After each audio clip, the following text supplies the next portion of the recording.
It's not about the destination, it's about the journey.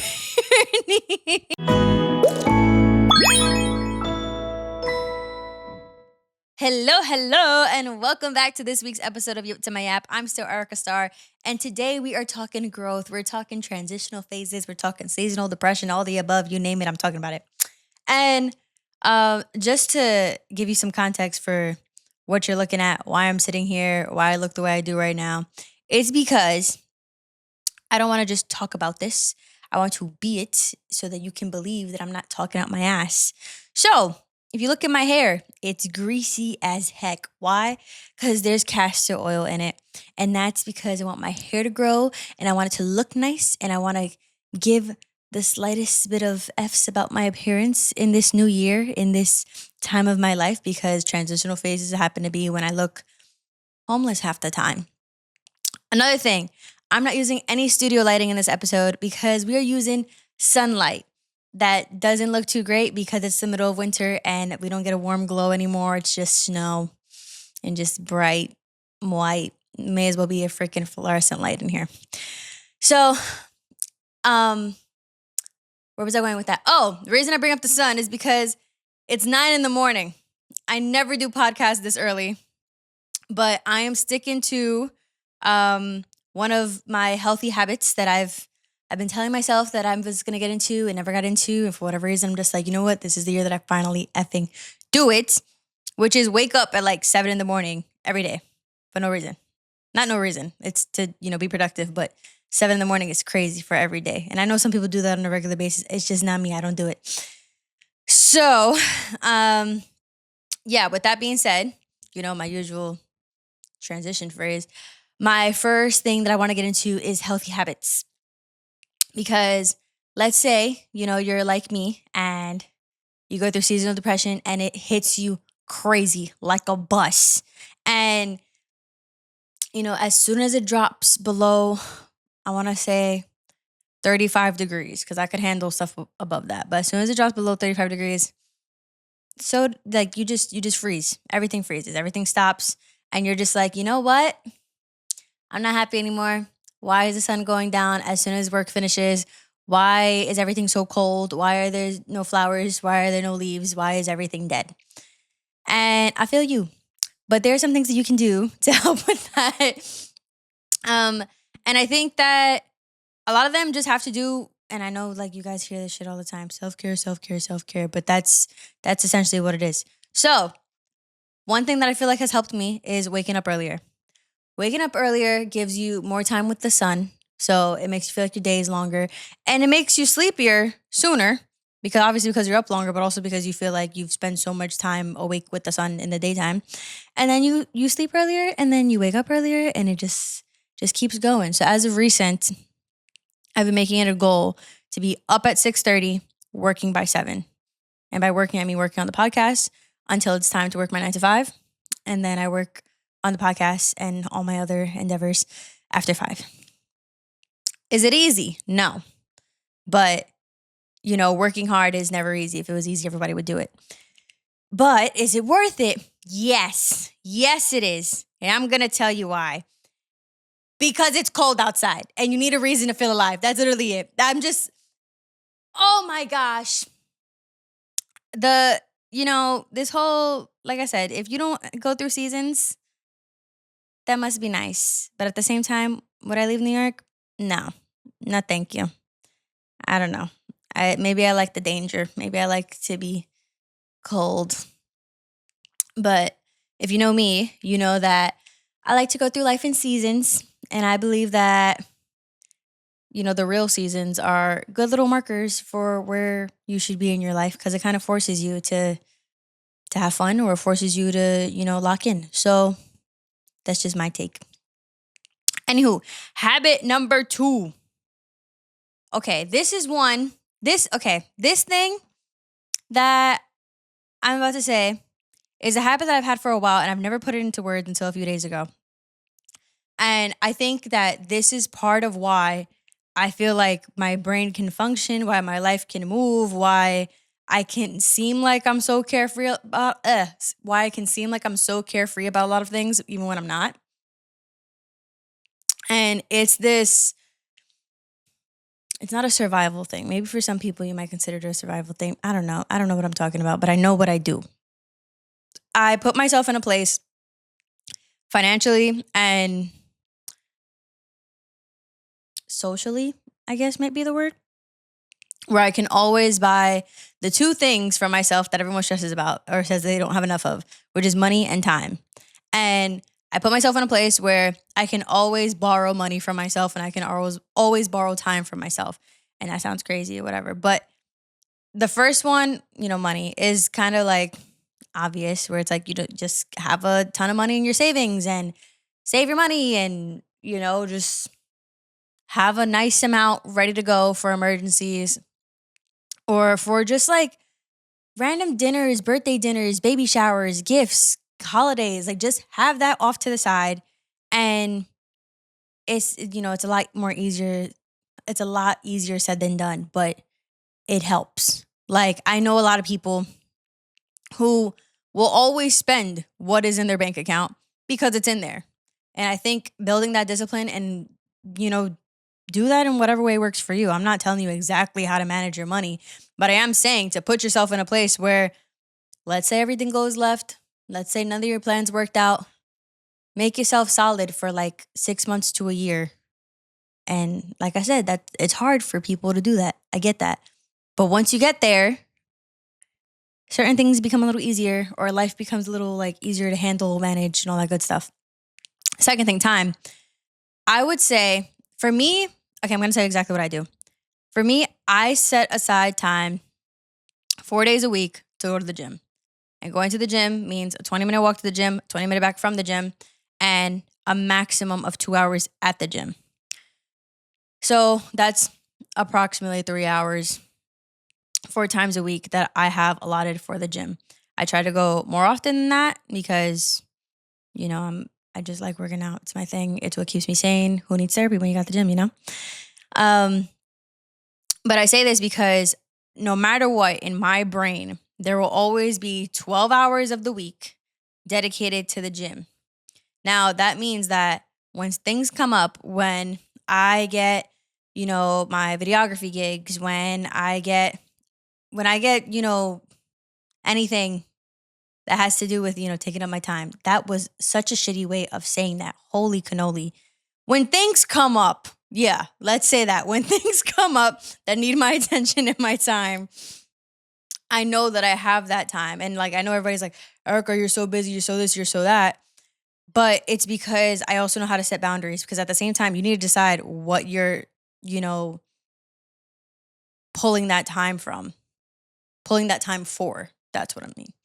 I say that because, people ask me like, oh, Erica, like, when are you free? Now, if Sunday I'm doing something, Monday, Tuesday, I'm going to the gym, Wednesday's free, I'm not doing anything after work, Thursday, Friday, going to the gym, and then Saturday, I have a podcast episode. The only day that I'm going to tell you I'm free is Wednesday. Now, if you need me for something, or it's your birthday, or literally you just need me for something, and I think that it's something worth buying time from myself for, then yes, I'm going to say that I'm free on a day that I would have gone to the gym, but I need to decide whether or not it's worthy enough for that. Now, if you're just like, oh, like I want to go shopping. No, I'm busy.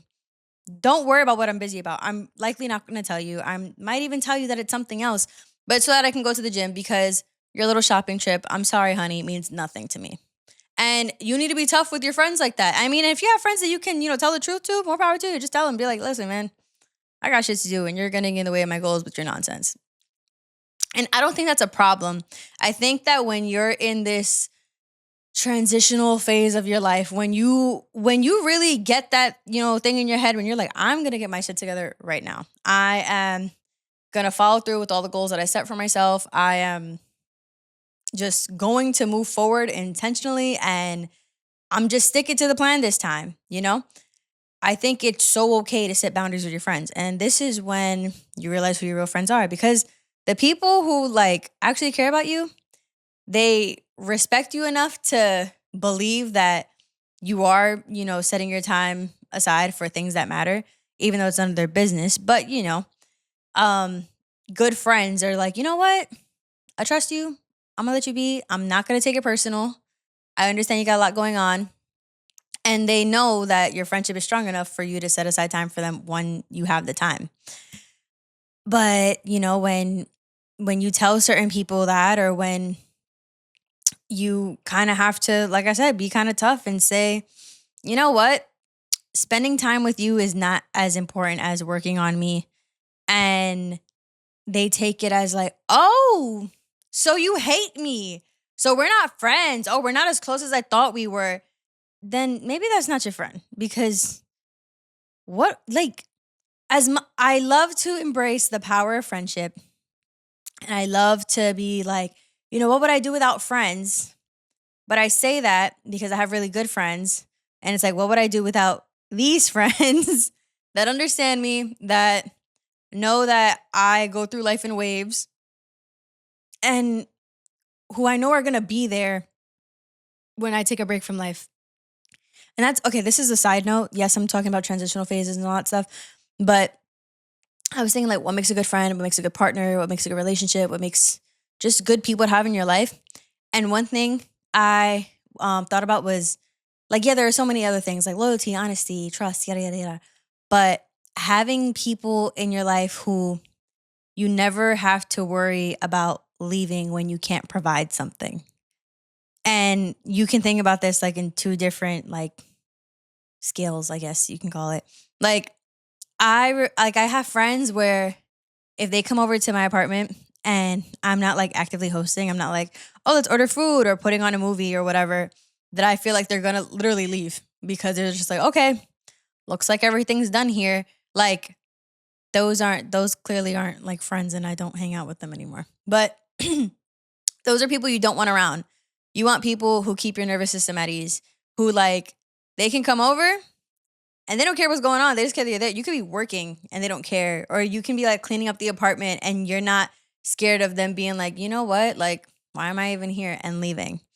And then, there's other things where, on a grander kind of scale where it's just kind of like, let's say you're a friend who, can always help people out with certain things. Like me, when I work out, like I have certain friends that I realized were only around until I could like work out with, like, they were around for the duration of me getting their body to where they wanted to be, which is crazy. Like they used me as like an accountability partner.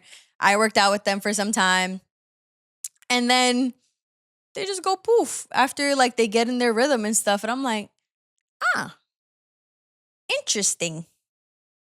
What a what a what a coinky dink that you're just gone now, And that sucks. That's like that's a huge pain in the ass. Or like, I don't know, there's just so many other examples, but you just need to take note of who's around when you can provide something, and know that the people who are there for you are the ones who stick around even when you can't, because they don't care. That's not what they're there for. People who like want to be your friend, who truly want to be your friend, will be there no matter what. And it sounds all like stupid and movie like, oh, they're gonna be around no matter, but they really are, because they don't see your friendship as something that is gonna crumble at the slightest little inconvenience. It's just stupid, and it's childish. And I don't like using the word childish because I hate the word childish, but that is childish. So with that being said, oh my God, I need a new transition. Side note, again, my mom watched my last episode and she was like, you know what you say a lot? And she was going to say it before I said it about myself in the episode. She was like, but you said it already. And then she proceeded to send me, not even going to lie, probably like 15 different replacements for the phrase. I don't remember any of them. I don't. And I was like, thanks. As if I didn't already know that I'm screwing up. I'm not saying I have a bad mom. It's a joke. It's just a joke. But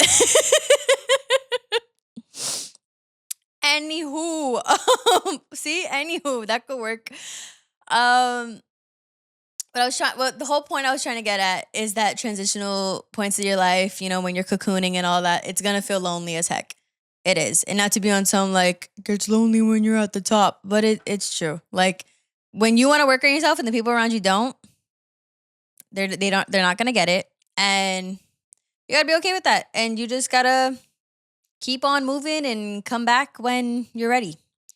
Because There are gonna be people, even people who mean well, who are just like, yo, like, you gonna keep on with this? You're gonna keep on putting all this energy towards this thing? And I'm like, yes. And yes, I'm talking about this podcast. And yes, I'm talking about all the other things I'm taking on because I have very, very big goals for myself. Very, very, very big goals for myself. And I don't even like calling them, I don't like calling them goals. I just like calling them things I'm going to do. Like, I don't know. I don't like using words that make it seem like this might happen. Like, no, this is going to happen because I said so and because I'm me and because I'm going to do the damn thing. Because who else is going to? Um, yeah. So another thing I wanted to say when it comes to like goal setting and, just getting to do the thing that you've been saying you're going to do is to celebrate the small wins because I feel like goals are always big, which, is nice. They'll always take long to get to whatever. And you need to have little checkpoints for yourself, like in Mario with the little flag, like, hey, made it half of the way through. But, obviously for smaller little milestones.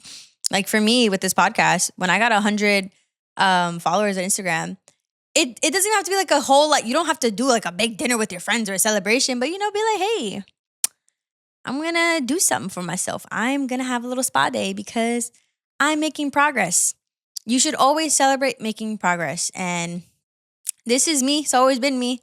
It's not about the destination. It's about the journey. But it's so true because it's like once you get there, then what? You're on your journey to the next thing. And it's like, man, I didn't even get to sit in the success because you can always be better. And, I'm listening to the way that I'm speaking. And this works for me. I don't know if it'll work for you. But when you set goals, you got to be tough on yourself because when you don't reach certain goals, you don't reach certain milestones at a certain time, you got to be like, you can't blame anybody else because you're the only one supposed to be doing the work. So you got to be like, what did I do wrong? Where did I mess up? What am I not being consistent with? What habits am I not keeping up with? Because when you set goals and this is a personal journey, you also got to be the one to check yourself. And if you're fortunate enough to have like accountability people in your life who like actually care enough to check in and make sure you're doing what you got to do, that's great. But if you don't, then yeah, you got to be like, yo, what the F is up? Um, but yeah, so in the same vein of failure, because that's where I'm getting at right now, okay, if you're watching this, I'm just going to assume you're in your 20s. From what I could tell, my main demographic is between 25 and 34. So if you're 33, just act like you're 27 real quick. It's fine. Um, your 20s is where you should be trial and erroring everything. Everything. Because I don't know. I feel like I hear this all the time. And I feel like people in their 20s just don't like hearing typical advice that you always hear about people in your age group. And I'm like, no, just soak that in. Like, see, that's where you're fucking up. Like, just listen for once. I think it's true that your 20s is where you should be messing up. Your 20s is where you should be spending too much money and realizing that was a mistake. Your 20s is where you should try all the jobs and realize you hate all of them. Your 20s is when you should date all the people and find out what you like and what you don't like. Your 20s is just the time to just figure yourself out. I notice there's a lot of things I say a lot, but I've got a point here. I think your 20s is the time for that because you're never going to have this much time and energy ever again. Like in your 20s, I feel like your 20s sets the tone for the rest of your adulthood. So if you start your 20s, working out and healthy and all that stuff, you're likely going to want to keep on doing that because you're like, well, I've always been this way. I'm just going to continue that because this is what I know. And I don't know if there's any freaking science behind this, but I feel like you're so much more motivated in your 20s because you're just like, this is the beginning of my life. I'm starting the beginning of my life. This is amazing. Let me do all the things I can possibly do to get myself where I want to be. Like, I think that everyone in my life, no matter how big or small their dreams, goals, ambitions, whatever they are, everyone's got something that they're looking to do. Whether it's move out of their apartment or to get to a certain job because you're still, in that in-between phase of jobs where you're just kind of like well, this isn't salary, but this is good and I'm comfortable with it. You know, like I have friends in all different phases of life. I have friends with their own businesses. I have friends who are just getting by. I have friends who still live with their parents. I have friends who are traveling with I don't even know what money. Like it's insane. I have friends with a whole bunch of things as they should be. Like you should be doing everything, trying all the things, trying all the foods, meeting all the people, going all the places. This is when you should do it because you have enough time and energy to mess up and fix it. And I don't think that you'll have that ever again. And I'm not saying, this to people like if you have kids, you like, screwed yourself over, but you definitely have less time, and less energy if you have children. So for the time that you don't, go crazy. Not go crazy, but do stuff, do things. Like be excited about life and try all the things because who is stopping you? And with, trying all these things comes failure. You're gonna suck at certain things. You're gonna not like things. You're gonna not like people. You're going to not like places. And that's fine. And one thing I will say is to view all failures as feedback. Failing in life is just life's version of telling you, hey, that doesn't work. Don't do that again. Hey, you're not great at that, but if you keep on, you'll get better. Like, I don't know, like sucking at something or being bad at something or whatever isn't like the end. Like, what are you talking about? You're 23, you're 22, you're 27. And to all my friends and people I know who are like, I'm almost 30, shut up. Like, you're not an adult to me. To me. You're not an adult until you're like 40. You know? I think that's a nice age to be like, you know what? I'm an adult. It's not a time to get like set in your ways. It's never the time to get set in your ways. But to just like be like, I feel like 40 is a solid time to like really, I don't know, just own who you are. And it's always a good time to do that. But I just mean you are who you are the most at 40. If that makes any sense. I think it makes perfect sense. It doesn't have to make sense to you. It doesn't. This is just how I feel. So yeah, like if you're, almost 30, okay. Like this is another thing that I believe. I believe and not just, I'm not trying to get on some R. Kelly nonsense. Age is just a number. And I'm not talking like in the romantic kind of way. I'm just saying age is literally just a number. Like your physical age, your mental age, spiritual age, if you even want to go there. Those are all different numbers. There are so many people I know in their 20s who still act like they're 18. There are people who I know in their 20s who have the wisdom of someone, that could be like a parent to me, Like, age is just a number. There are 80-year-olds out there deadlifting and doing squats higher than I can do. Crazy. Absolutely insane. But they're doing it. What's stopping them?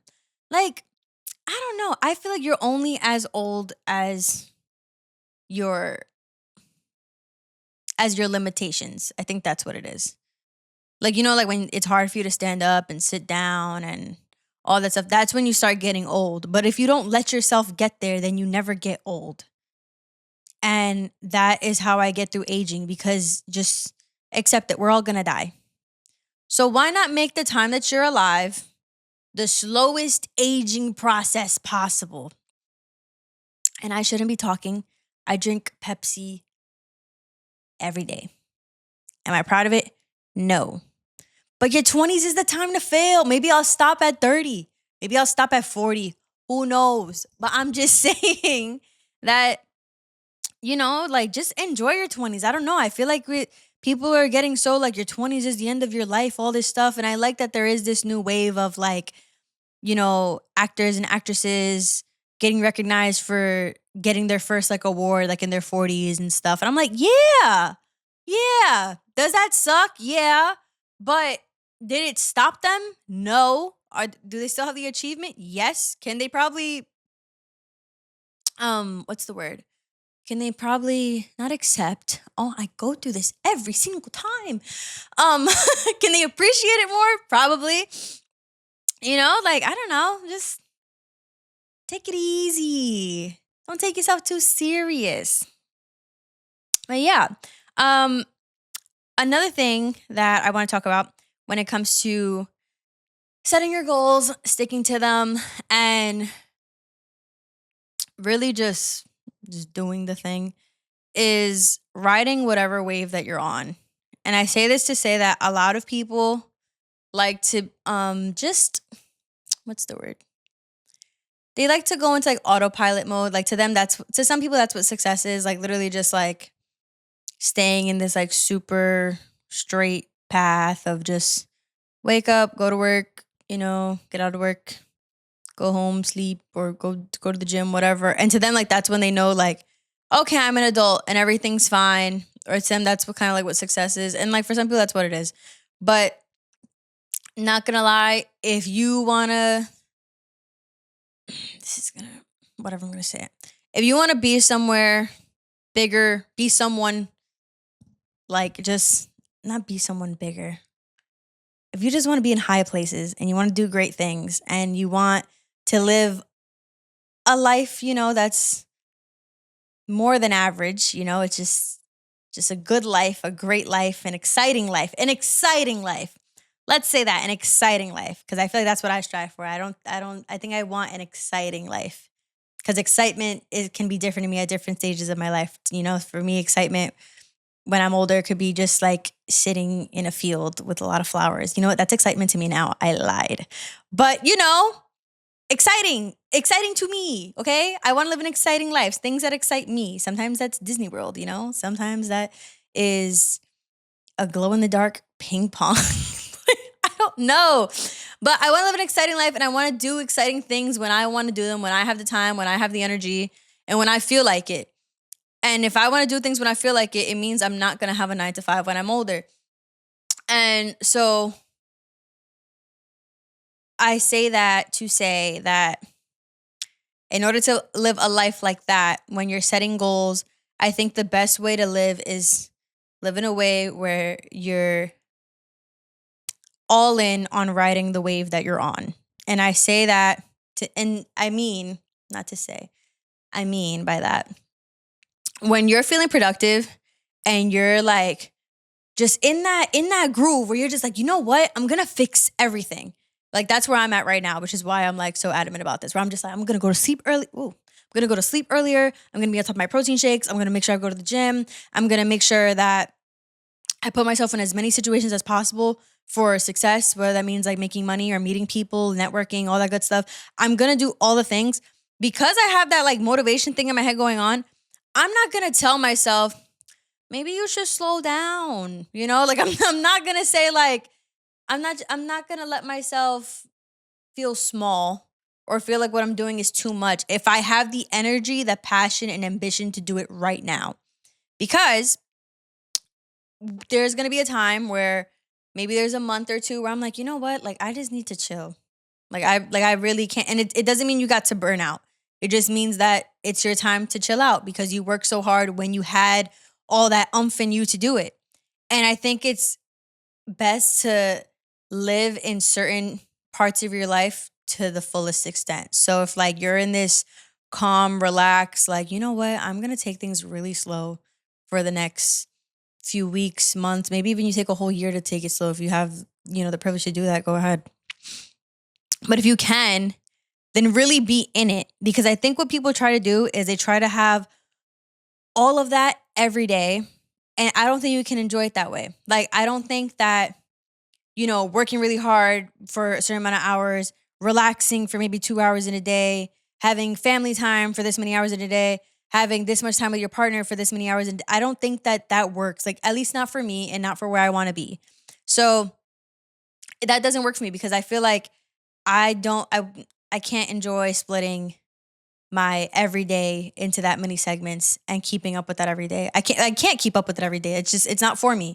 But what I can do is work really hard for like 4 months, go freaking crazy, and then chill out for 2. And be like, you know what? Like my only focus is gonna be keeping my body moving, not spending a shit ton of money and making sure I spend time with my friends and my little boo thing and my dog. That's it.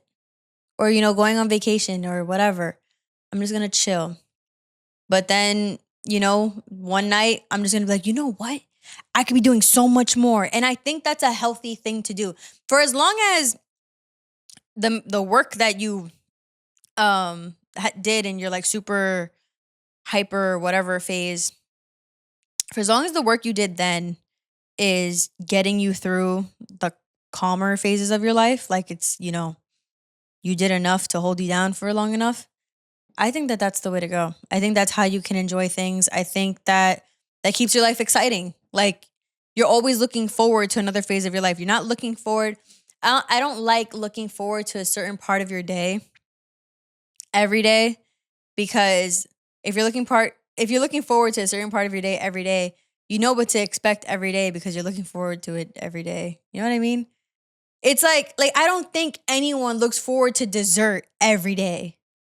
Like it's ice cream, or it's a brownie.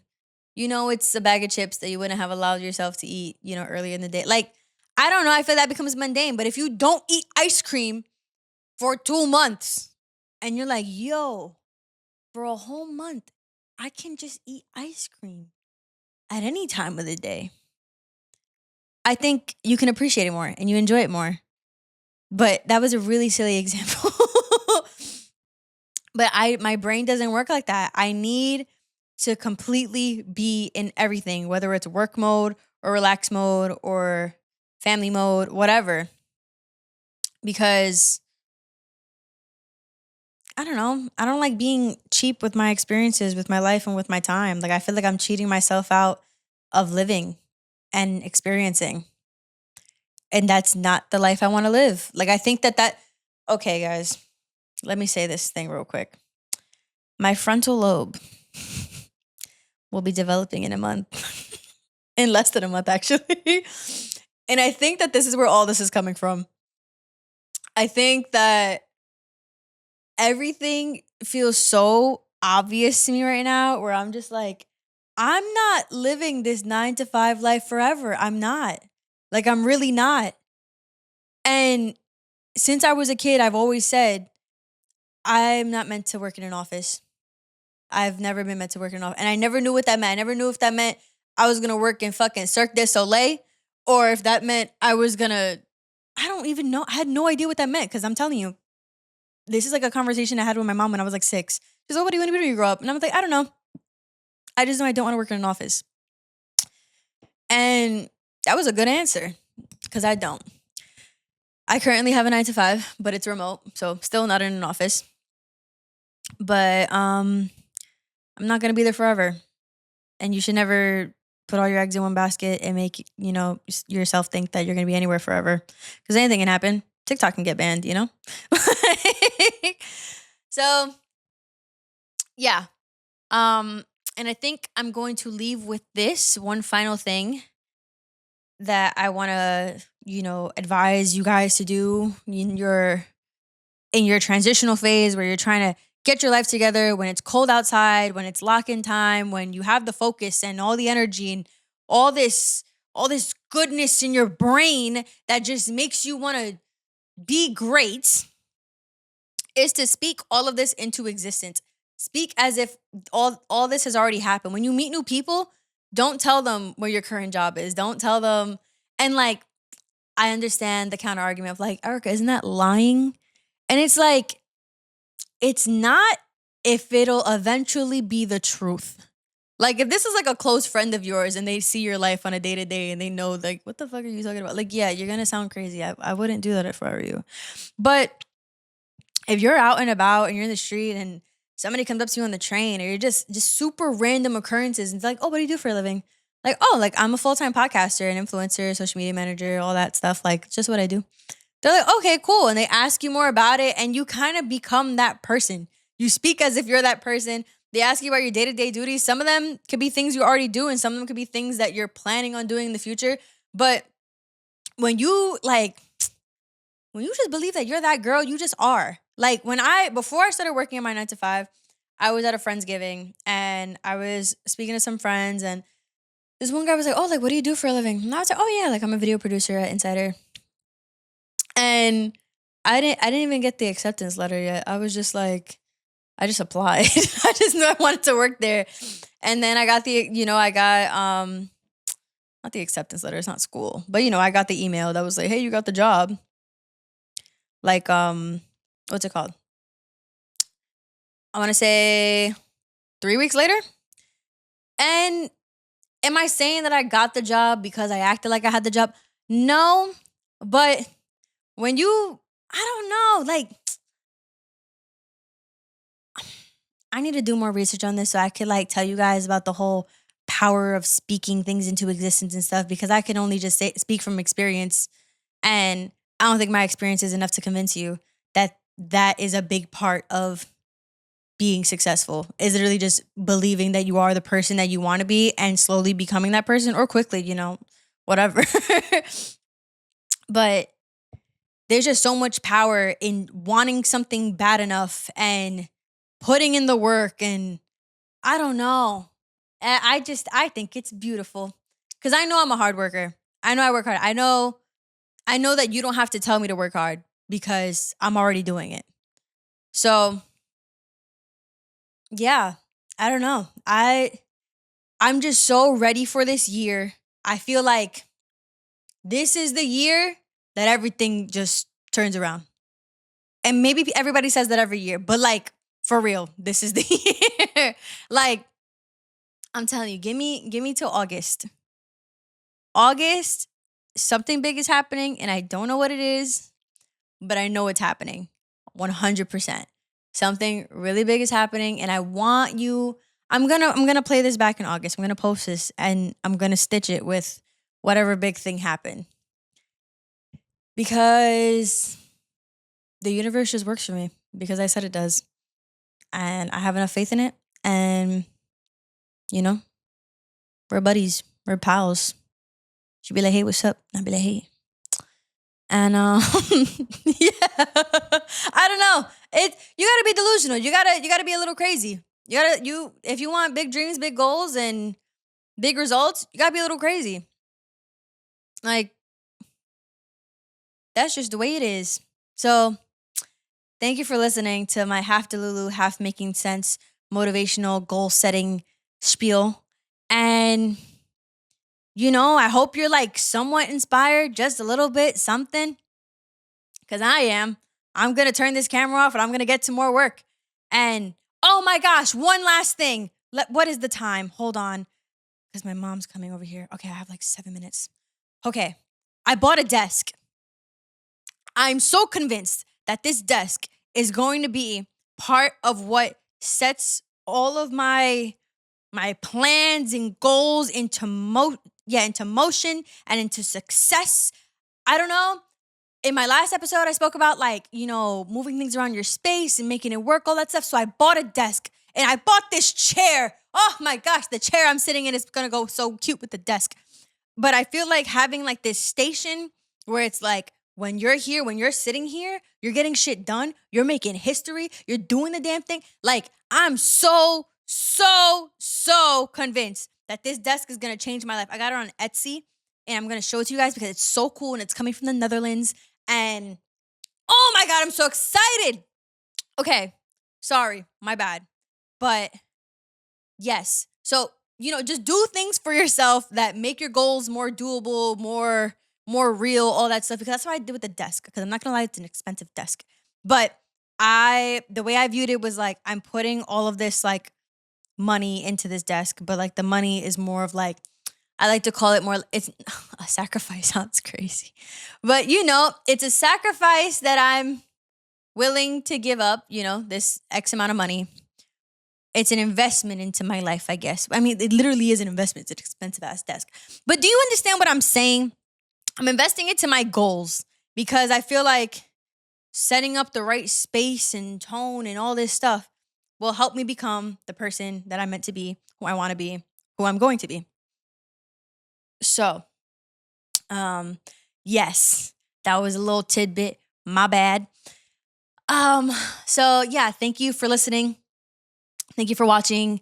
And I don't know, I appreciate you guys for sticking here. We're on like episode what? Like 24? This is nice. I'm lying. 24, maybe 20. I don't know. You could let me know. You can correct me if you want down below in the comments. I have no idea where I'm at. Oh, hold on. My mom's calling. Hello, you're on the podcast. What's up? You downstairs? Oh, I am so sorry. I shall be there in a couple of minutes. I didn't realize I was cutting into your time. Yeah. Want to say something to the pod? Hi, potties. Hotties? Oh my Yeah, God. Okay. that's a pod audience. Potties. Okay, honey. Okay. See you when I'm downstairs. I'm so sorry. My connection. No, I'm close to the outro anyways. It's fine. All right. Bye. Bye. That is my mother. The mother that I talk about so often, that I love so much. And I think that I should start some kind of campaign on the podcast or something, or to my fellow potties, as she calls you guys apparently, to get her on the damn podcast, because she is lovely and she's just as bright and loud as me. And she says that she got like, you know, a fear of speaking publicly and stuff, even though it's just to the camera. So I think you guys should help get her on the podcast, because it's like two of me. And if you like me, you'll love an episode with us, because it's two me's.